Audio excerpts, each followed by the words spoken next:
Young man ने एक Turkey को शूट किया और कॉशियस होकर इधर उधर देखा, लेकिन उसने दूर से देख रहे नेटिव अमेरिकन को नोटिस नहीं किया। अगर वो ट्रैक किए जा रहे थे तो ये उसके पूरे परिवार के लिए डिजास्टर होता, खासकर घर में 2 औरतों के साथ। उसी रात जब फैमिली खुशी से गाना गा रही थी, तभी यार्ड से एक सडन चीख ने माहौल खराब कर दिया। ये कुत्ते की आवाज थी। माँ ने सोचा ये वुल्व्स हैं, लेकिन जब उसने दरवाजे की दरार से झांका तो उसे 1 दर्जन से ज्यादा नेटिव अमेरिकन दिखे। पैनिक छा गया। घर में सिर्फ एक ही आदमी था जिसे शूट करना आता था। माँ ने वार्न किया, वो तुम्हें कैप्टिव्स बना लेंगे। दरवाजे पर नॉक और तेज हो गई। सोचने का टाइम नहीं था। जो भी हो, माँ जानती थी कि उसके लिए कोई एस्केप नहीं है। अपने बच्चों को कंफर्ट देने के बाद उसने दरवाजा खोल दिया। जैसे ही दरवाजा खुला, एक नेटिव अमेरिकन अंदर घुस आया। इलाई ने रिफ्लेक्सिवली फायर किया। एक ब्लर में इलाई को अपनी माँ की चीखें सुनाई दी, इन्वेडर्स के चिल्लाने का कियोस। फिर उसे बाहर घसीटा गया और उसने अपनी बहन की बॉडी की एक झलक देखी। उसका भाई भी बाहर घसीटा गया, गुस्से से भरा हुआ, लेकिन वो कुछ नहीं कर सकते थे। घर में आग लगा दी गई। वो दोनों लड़के स्ट्रॉन्ग और यंग स्लेव्स बना लिए जाएंगे। फिलहाल उनकी जान बख्श दी जाएगी, लेकिन उनका इंतजार एंडलेस टॉर्मेंट कर रहा था। एक भाई की विल टू सर्वाइव और मजबूत हो गई, दूसरे को अलग फील हुआ। अपनी माँ और बहन को सफर करते देखना उसके दिल में एक परमानेंट स्कार बन गया। उस पल बड़े भाई ने एक डिसीजन लिया। उसने जानबूझ के नेटिव अमेरिकन को प्रोवोक किया। उसे वही मिला जो वो चाहता था। उन्होंने उसे मारने की तैयारी कर ली। इलाई को एक तरफ घसीटा गया, बार बार पीटा गया, लेकिन वो उठता रहा। नेटिव अमेरिकन करेज की रिस्पेक्ट करते थे। उन्होंने बड़े भाई को ग्रासलैंड्स में दफना दिया। इलाई को वापस ट्राइब में ले जाया गया। उसकी डेस्टिनी ऑर्डिनरी से कहीं ज्यादा थी। लड़के को ट्राइब में लटकाया गया और एक यंग औरत लकड़ियां लिए उसे जिंदा जलाने की तैयारी कर रही थी। वो प्यासा था और पानी के लिए बेग किया, लेकिन उसने उस पर थूक दिया। प्रेरी फ्लावर उससे नफरत करती थी। फिर उसने एक टॉर्च पकड़ी और उसके नीचे लकड़ियों में आग लगा दी।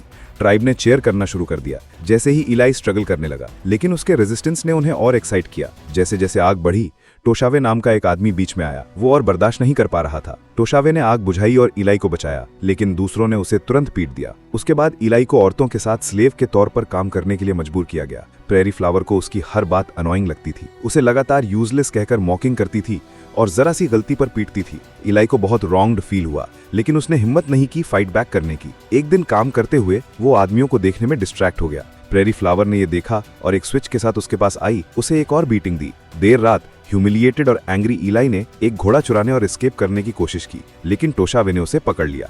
टोशावे ने उसे वार्न किया कि व्हाइट सेटलमेंट दूर है और वो वहां तक नहीं पहुंच पाएगा। ये सिर्फ डिस्टेंस नहीं थी। इलाई ये भी नहीं बता सकता था कि घर किस डायरेक्शन में है।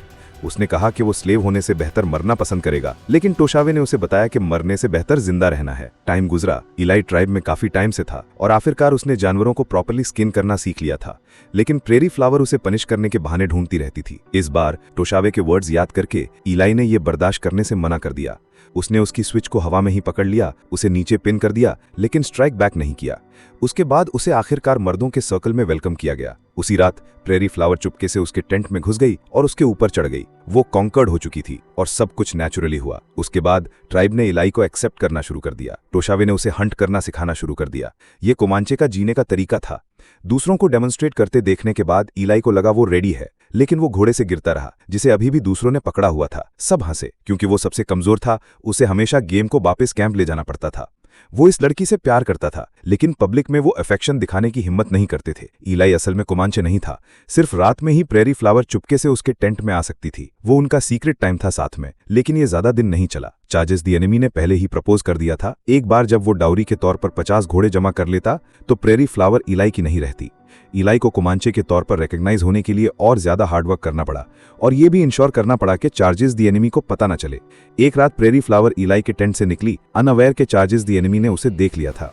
इलाई के अच्छे दिन गिने चुने थे। आज कोमांचे की आर्चरी ट्रेनिंग थी। अपनी करेज को टेस्ट करने के लिए इलाई को एक छोटी शील्ड पकड़ने और एक लिविंग टारगेट के तौर पर एक्ट करने के लिए कहा गया। थैंकफुली सारे एरोज हेडलेस थे। शुरू में इलाई डरा हुआ था और उसका फिर से मॉकिंग किया गया, लेकिन कुछ राउंड्स के बाद वो मजबूती से खड़ा रहा। फिर चार्जेस दी एनिमी ने एक एरो चलाया जो इलाई के फोरहेड को ग्रेज कर गया। उसकी टिप शार्प थी। चार्जेस दी एनिमी ने क्लेम किया कि ये एक एक्सीडेंट था। फ्यूरियस इलाई एक बुल की तरह चार्ज किया, उसे नॉक ओवर कर दिया। उसका अपर हैंड था ब्रीफली।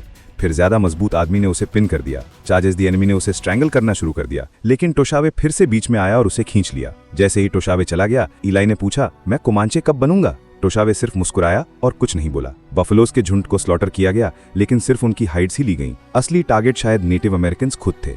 कोमांचे जीने के लिए बफलोज पर डिपेंड करते थे, और जैसे जैसे व्हाइट मैन ज्यादा मारते गए, लाइफ और मुश्किल होती गई। यंग कोमांचे ने ऐसे सीन कभी नहीं देखे थे। व्हाइट मैन होते हुए भी इलाई ये नहीं समझ पा रहा था कि उसके लोग ऐसा क्यों कर रहे थे। उसके पास इसका कोई डिफेंस नहीं था। अचानक रेंजर्स का एक ग्रुप पास आया। उन्होंने बिना हेजिटेशन के फायर खोल दिया। कमांचे को कोई चांस नहीं मिला और उन्हें भागना पड़ा। कई लोगों को गोली लगी। टोशावे ने ज्यादातर फायर खुद पर ले लिया, फिर भी कई लोग पकड़े गए।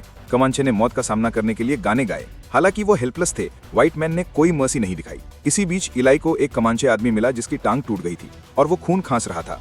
रेंजर्स पास आ रहे थे। इलाई ने उस आदमी का मुंह ढक दिया। जब वो गुजर गए, इलाई ने उस आदमी को अपने घोड़े पर चढ़ने में हेल्प की।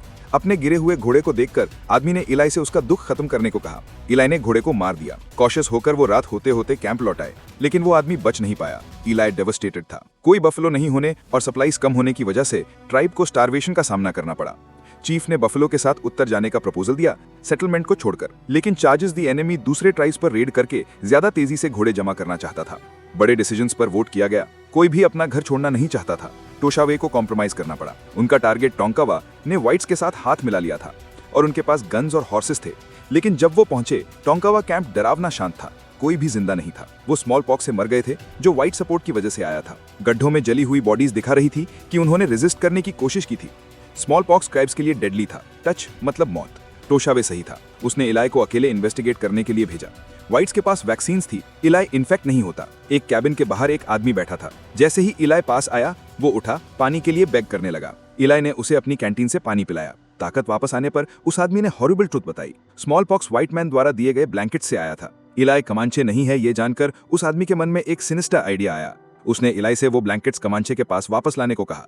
एक सिंगल आइटम उन सब को खत्म कर सकता था, लेकिन इलाई ने मना कर दिया। उसने अपने कपड़े उतारे और नदी में अच्छी तरह नहाया।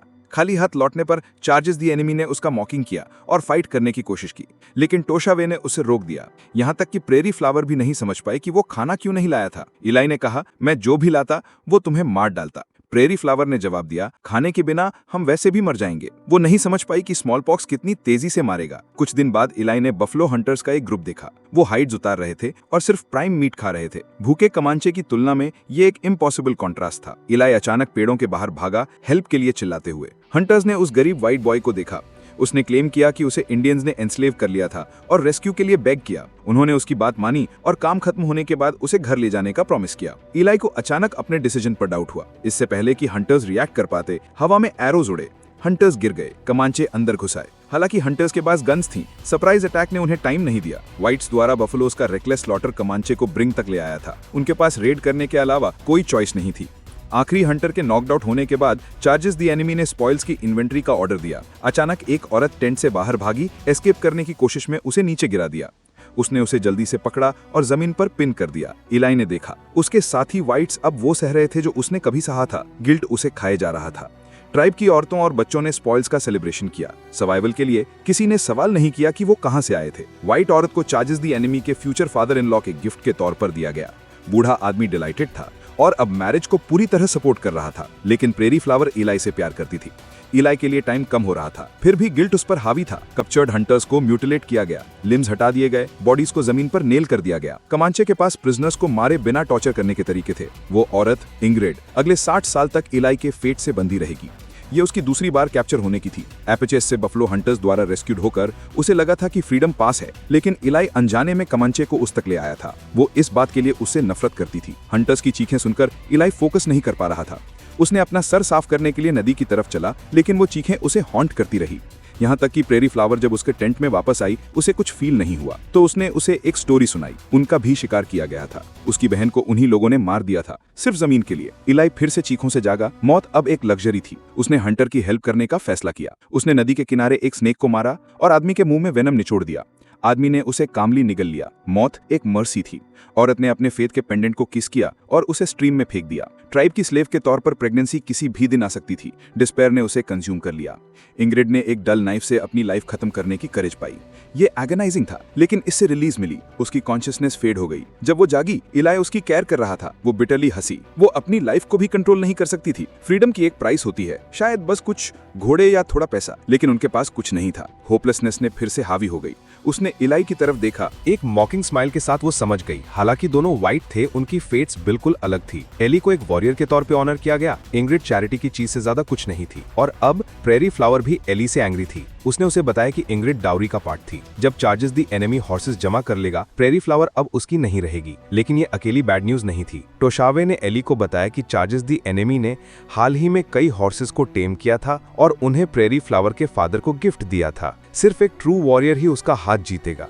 चार्जेस दी एनिमी ने प्रेरी फ्लावर को अपने टेंट में बुलाया, लेकिन उसने मना कर दिया। फिर भी एक बार जब वो डाउरी कंप्लीट कर लेगा, वो ना नहीं कह पाएगी। एली ने इंग्रिड से दूरी बनाना शुरू कर दिया। उसकी आंखों की लाइट फेड हो गई। जब प्रेरी फ्लावर पास आई, इंग्रिड चुपचाप पीछे हट गई। दूर से चार्जेस दी एनिमी उन दोनों को देख रहा था। उसके थॉट्स अनरीडेबल थे। कुछ दिन बाद चार्जेस दी एनिमी और एली को हॉर्सेस का एक हर्ड मिला। जो भी इन हॉर्सेस को टेम करेगा, उसे प्रेरी फ्लावर से शादी करने का राइट मिलेगा।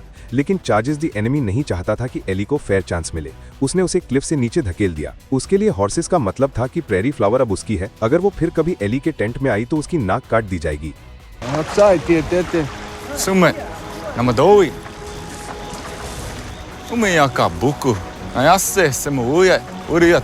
क्लियरली टोशावे को यकीन नहीं था कि एली कभी ट्राइब छोड़ेगा। वो एली को लंबे समय से अपना बेटा मानता था। एक औरत के बालों में फेदर बांधने का मतलब था कि वो अब तुम्हारी लाइफ के लिए वाइफ है। कोमांचे वेडिंग सेरेमनी सिंपल थी। सेज जलाने के बाद फादर बेटी को ग्रूम को देता था, उन्हें एक रेड ब्लैंकेट में लपेट देता था और मैरिज हो जाती थी। तब से आदमी का प्रेरी फ्लावर की लाइफ और डेथ पे कंप्लीट कंट्रोल था। उसने अपनी फाइनल एफर्ट की थी, लेकिन उसे अभी भी कोई ऐसा नहीं मिला जिस पर वो रिलाई कर सके। वो आदमी जिससे वो प्यार करती थी, शायद वो सच में व्हाइट मैन की दुनिया में वापस चला गया था। उसका फादर बूढ़ा था और उसकी स्टेप मदर्स काफी खाना जमा नहीं कर पाती थी। उन्हें सर्वाइवल के लिए एक स्ट्रॉन्ग सन इन लॉ की जरूरत थी। यही एकमात्र कंट्रीब्यूशन था जो वो अपनी फैमिली के लिए कर सकती थी। लेकिन एली गिरने से मरा नहीं था। वो लकी था। उसकी सिर्फ एक टांग टूटी थी। कोई हॉर्स नहीं होने से ट्राइब में वापस लौटना ऑलमोस्ट इम्पॉसिबल था। वो वैली से स्ट्रगल करके बाहर आया और अपने लिए एक क्रच बनाया। जब वो थर्स्टी था, उसने बफलो ट्रैक से पानी पिया। सर्वाइवल के लिए आखिरी बूंदे तक पी ली। जब तक वो जिंदा रहेगा, होप है, इसलिए वो चलता रहा। उसे नहीं पता था वो कितनी दूर आ गया था। जब उसने दूर स्लोप पर किसी को देखा, चलने में एबल नहीं होने के कारण वो उनकी तरफ क्रॉल किया। इससे पहले कि वो पास पहुंच पाता, एक औरत ने उस पर गन तान दी। हालांकि उसने नेटिव की तरह कपड़े पहने थे, वो बता सकती थी कि वो व्हाइट है। उसने उसकी टांग पर बैंडेज किया और उसे जाने में हेल्प करने का ऑफर दिया। लेकिन उन दिनों में काइंडनेस डेंजरस हो सकती थी। वो औरत एक फॉर्चून टेलर थी। उसने एली की फेट पढ़ी और उसे बताया कि वो एक दिन इनक्रेडिबली रिच बनेगा और वो सब कुछ हासिल करेगा जिसका उसने ड्रीम देखा था। एली ने पूछा कि क्या वो उससे शादी कर पाएगा जिससे वो प्यार करता है। उसने हाँ कहा, और ये भी कि उसके 3 स्ट्रॉन्ग और हैंडसम बेटे होंगे। उसने उसे कोमांचे में वापस लौटने में हेल्प करने के लिए एक हॉर्स उधार देने के लिए अग्री किया। ऊपर से वो औरत काइंड लग रही थी, लेकिन आधी रात में उसने एली को ड्रग दे दिया। जब वो जागा, वो एक वैगन से बंधा हुआ था। उसके हाथ और पैर बंधे हुए थे।